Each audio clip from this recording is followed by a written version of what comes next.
ఇలా చుట్టూరా ఆయిల్ వేసి ఉంచుకున్నాం కదా రొట్టెకి. ఇలా సిమ్లో బాగా కాలనివ్వండి. బాగా కాలిన తర్వాత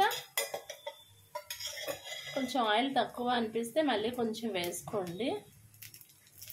మధ్యలో కూడా ఇలా ఆయిల్ వేయండి. వీలుంటే ఇలా మధ్యలో కొంచెం హోల్స్ కూడా పెట్టుకుంటారు, అలా కూడా పెట్టుకోండి.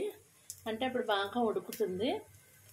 ఇప్పుడు మేము పలుచగా వేసాం కాబట్టి అలా హోల్ పెట్టలేదు. కొంచెం లావుగా వేసుకునే వాళ్ళైతే అలా హోల్ పెట్టుకోండి.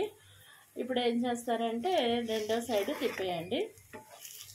చూడండి, ఇలా కాగిన తర్వాత రెండో సైడ్ తిప్పేస్తే చూసారా, పలుచటైన రొట్టి రెడీ అయిపోయింది. బియ్యం రొట్టి చాలా ఈజీ ప్రాసెస్. దీనికి మనం అప్పటికప్పుడు చేసుకోవచ్చు. నానబెట్టటాలు, రుబ్బటాలు ఇలాంటి ప్రాసెస్ ఏమీ లేదు కాబట్టి మీకు ఎప్పుడు కావాలంటే అప్పుడు వేడిగా ఎప్పుడు తినాలనిపిస్తే అప్పుడు ఇలా బియ్య పిండిలో పచ్చిమిర్చి, కరివేపాకు, ఉల్లిపాయలు, జీలకర్ర వేసి వేడి నీళ్ళతో, గోరువెచ్చని నీళ్ళతో కలిపేసి ఈ ముద్దను ఏం చేయాలంటే మనం పెనం మీద ఒత్తుకోవాలి.